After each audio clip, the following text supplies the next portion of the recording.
네, 여러분 안녕하세요. 기초노동법 실무 오늘 다뤄볼 주제는 기업 변동과 근로관계와 관련된 내용입니다.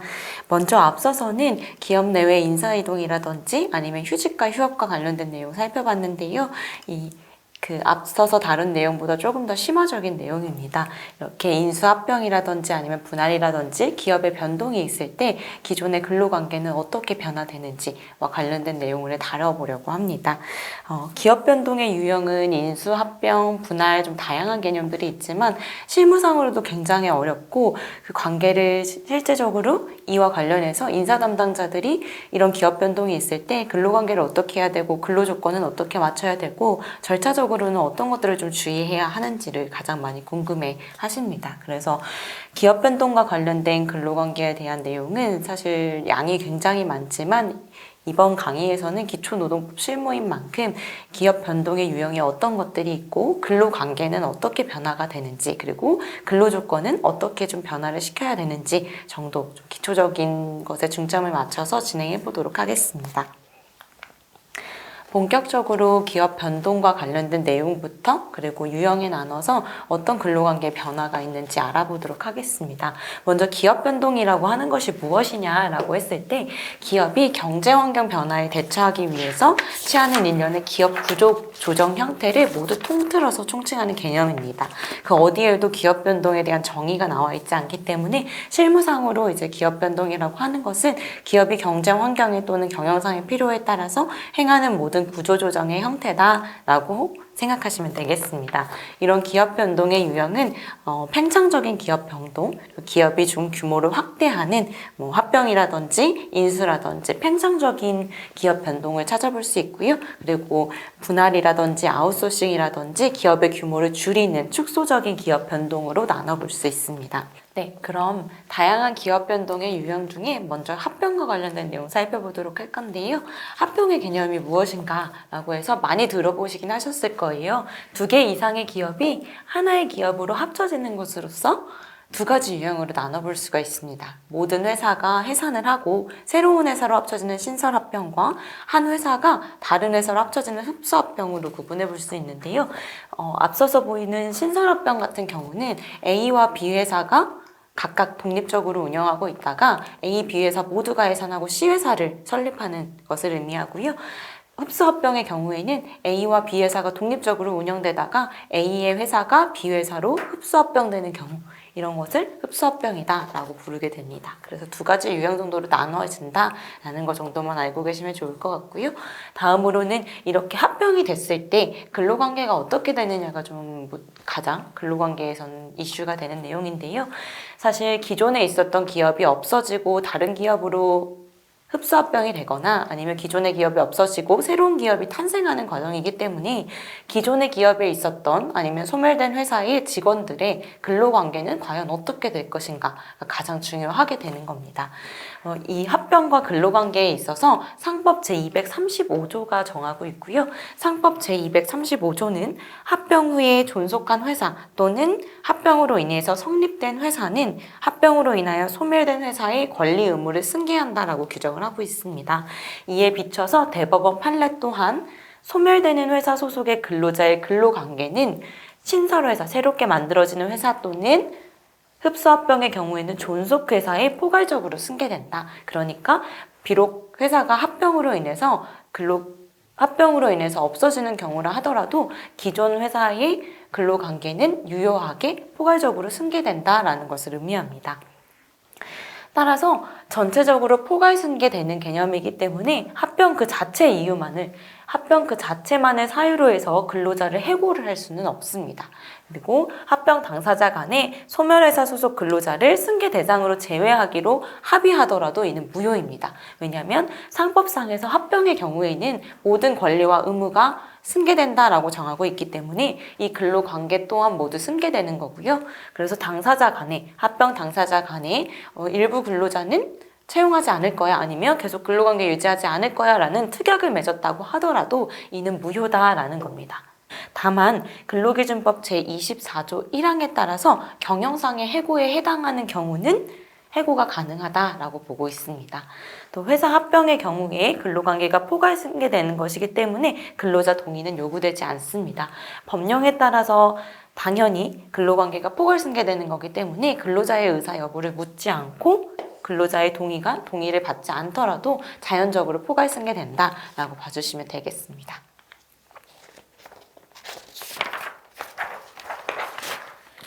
다음으로 좀 구체적으로 포괄승계가 된다라고 하는데, 포괄승계가 되는 것은 어떠한 좀 근로관계를 만들고 포괄승계가 됐을 때 근로조건은 어떻게 맞춰줘야 하는지가 좀 궁금하실 텐데요. 이 포괄승계 자체는 모든 권리와 의무가 포괄승계된다라는 말 그대로 포괄적인 의미입니다. 그렇기 때문에 기존의 근로조건이라든지 취업규칙, 단체협약 등이 모두 동일하게 이동한다, 모두 승계된다라고 봐주시면 되는데요. 관련해서 판례도 동일하게 말하고 있습니다. 소멸회사 사업주 지위를 그대로 인수해서 기존의 근로조건 변동 없이 그대로 이전되는 것이기 때문에 근로자가 존속회사 또는 신설회사에 편입돼서 새로운 근로관계를 형성하는 것은 아니다. 그렇기 때문에 기존에 있었던 모든 권리와 의무를 포괄적으로 승계하는 거기 때문에 존속회사나 신설회사로 소멸된 회사의 근로자들이 편입되더라도 이는 새로운 근로관계를 형성한 것은 아니고 그대로 기존의 근로관계를 계속해서 유지하는 것이다 라고 판례가 보고 있는 거고요. 마찬가지로 이 경우에 기존의 취업규칙이나 단체협약 등 아니면 근로조건 모두가 동일하게 승계되기 때문에 예를 들어 A회사와 기존에 소멸된 A회사와 새롭게 만들어진 신설회사 B 또는 존속회사 B와의 근로조건이 다른 경우가 발생할 수 있습니다. 예를 들어 A회사가 있고 B회사가 있고 이것이 합쳐져서 조금 더 큰 개념의 B회사가 설립되는 흡수합병의 경우에 A회사의 근로조건과 B회사의 근로조건 그리고 단체협약 취업규칙이 다를 수가 있는데요. 합병을 하는 경우에도 포괄승계되기 때문에 A는 A 그대로의 근로조건을 가져가고 B는 B 그대로의 근로조건을 가져간다라는 것입니다.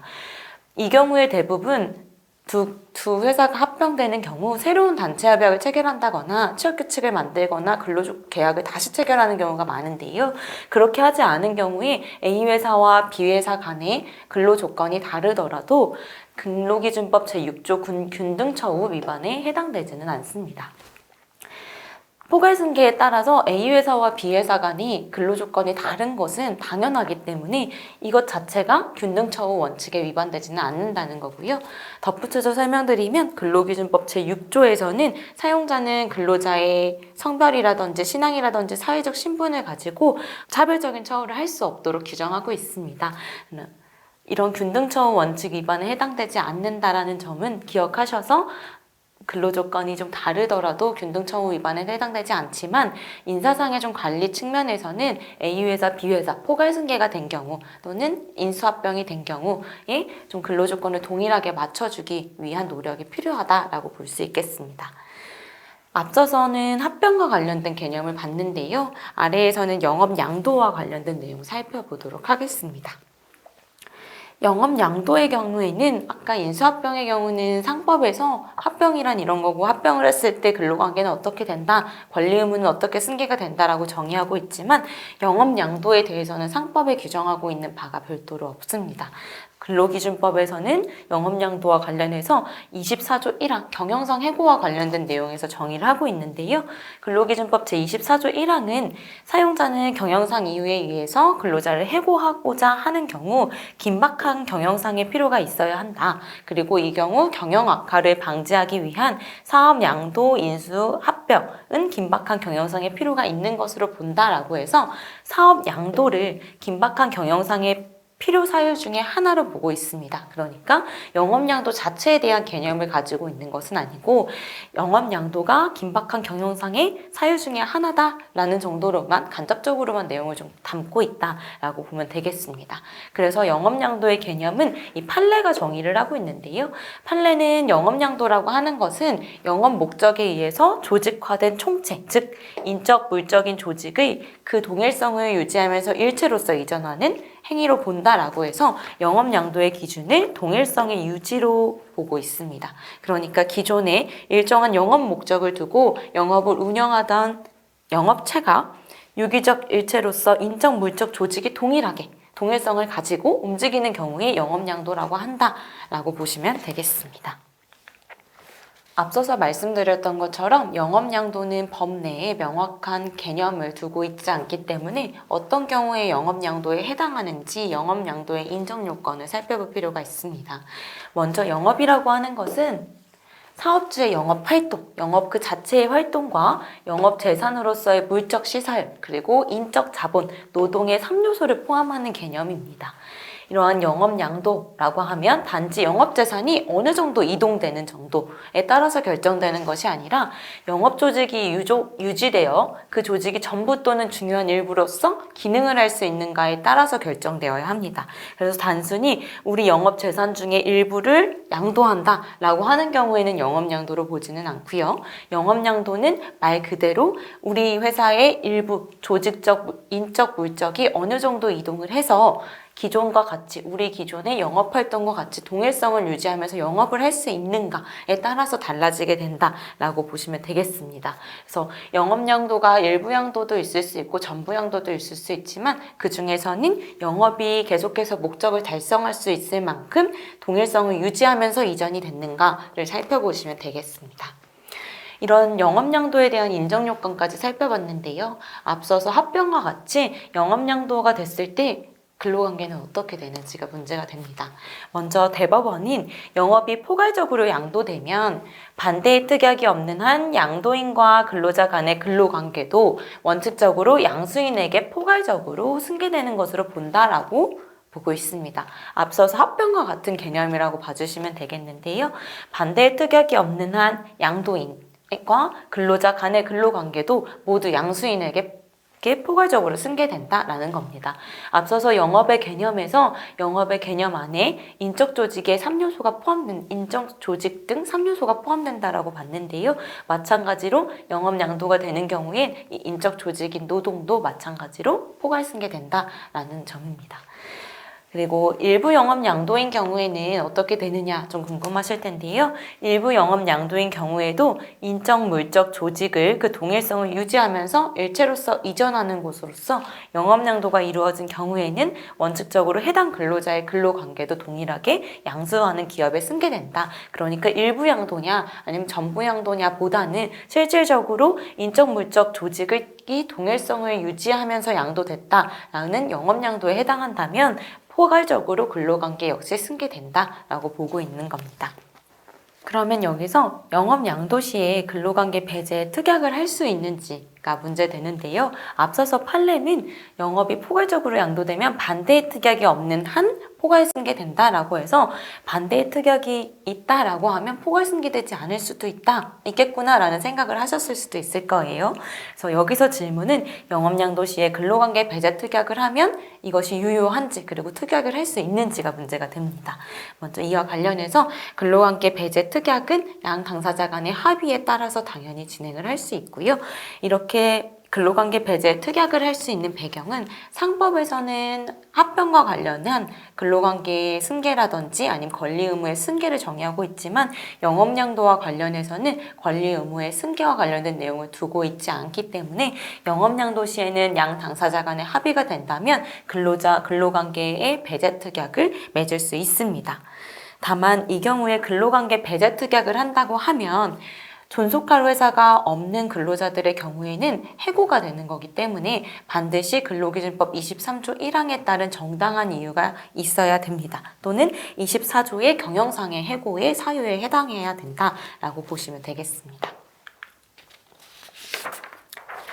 다음으로는 앞서서 본 합병과 영업양도에 이어서 분할과 관련된 내용 볼 건데요. 어떻게 보면 굉장히 유사한 것 같지만 조금씩의 차이는 다 두고 있습니다. 그리고 앞서서 본 합병의 경우가 두 개의 기업이 합쳐져서 새로운 기업이 탄생한다든지 하나의 기업이 없어지고 더 큰 조직의 기업이 생겨난다든지의 개념이었다고 하면 이 분할은 우리 큰 기업 중에 일부를 바깥으로 보낸다. 쉽게 생각하면 보낸다, 분할해서 내보낸다라는 개념으로 접근하시면 좀 더 쉬우실 것 같습니다. 그래서 기업 분할의 의의와 관련해서도 명확하게 규정하고 있는 바는 없지만 어느 한 회사가 적극, 소극 재산의 총체가 분리돼서 신설 또는 기존 회사에 포괄 승계되고 그 대가로 분리되어 나간 회사의 주식이 기존 모회사의 주주들에게 제공되는 제도입니다. 실질적으로 용어 자체가 굉장히 어려워요. 그렇기 때문에 그냥 쉽게 생각하시면 기업의 적극적이거나 소극적인 재산의 일부를 바깥쪽으로 분할한다, 분리한다라고 생각해 주시면 되겠습니다.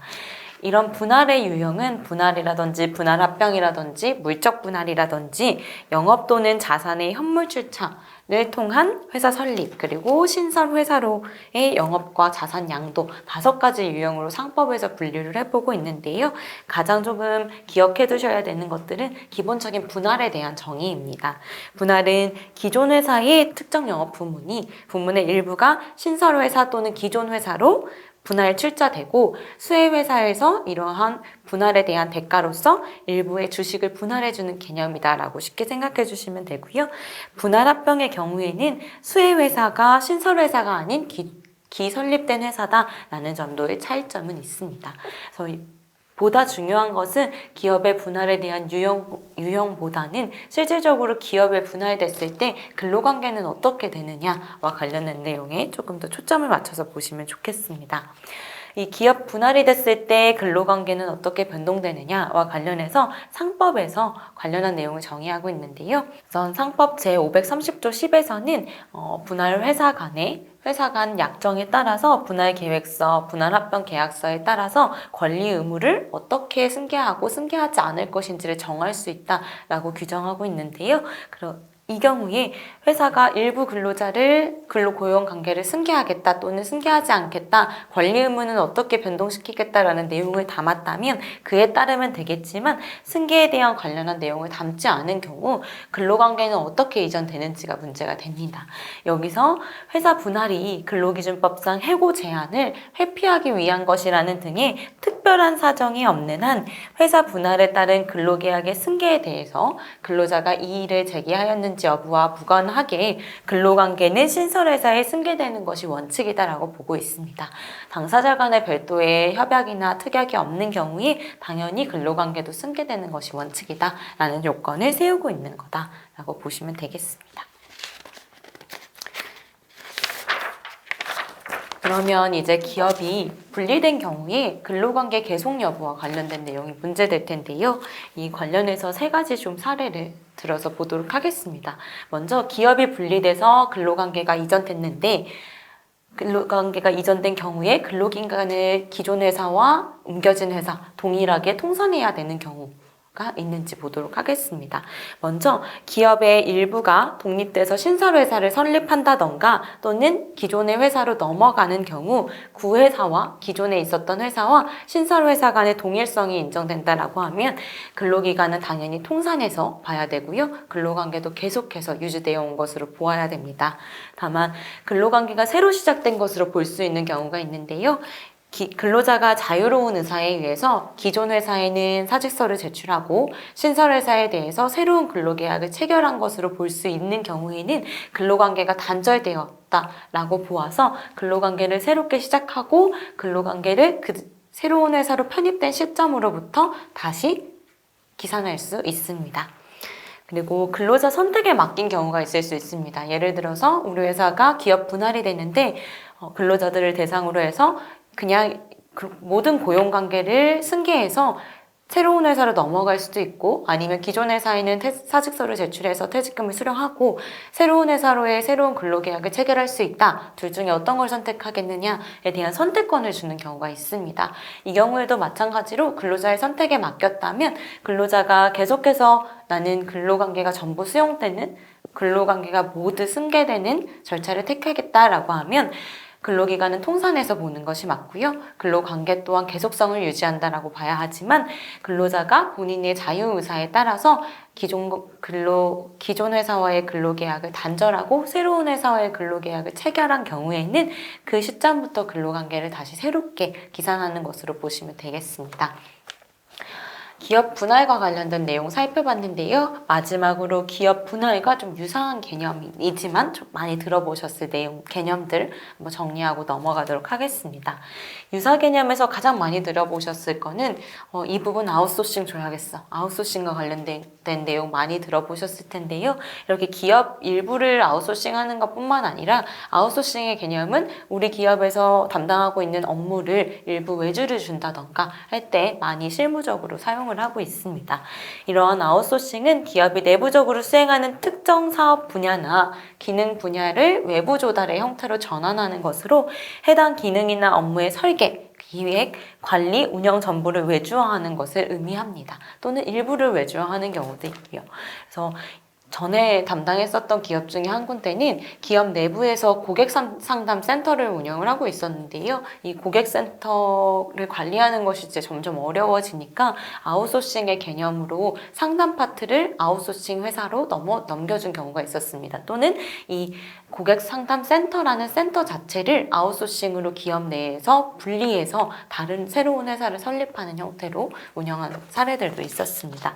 분사형 아웃소싱은 기존 회사와 독립적인 별도 회사를 설립하되 일정 기간 안정적인 물량 보장을 통한 자립 기회를 제공하는 형태로 기업 내부에서 일부 조직을 아웃소싱 내보낼 경우에 자립을 위해서 일정 기간 정도는 우리가 이런 업무를 지원해 줄게 라고 계약을 맺는 경우가 있습니다. 그게 분사형 아웃소싱입니다. 우리 기업의 규모가 점점 커지는 건 방지하면서 기업을 조금 더 간결하게 해보고자 하는 경우에 분사형 아웃소싱을 사용한다라고 보시면 되겠습니다.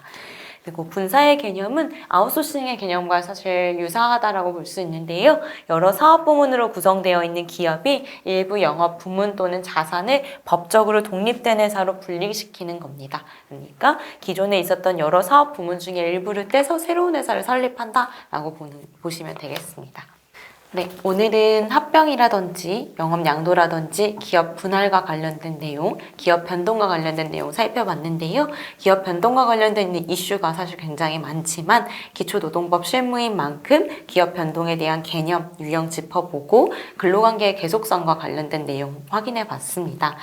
오늘 강의는 여기까지로 마치고요. 다음 시간에는 근로시간에 대한 기초 이해 부분 다뤄보도록 하겠습니다. 감사합니다.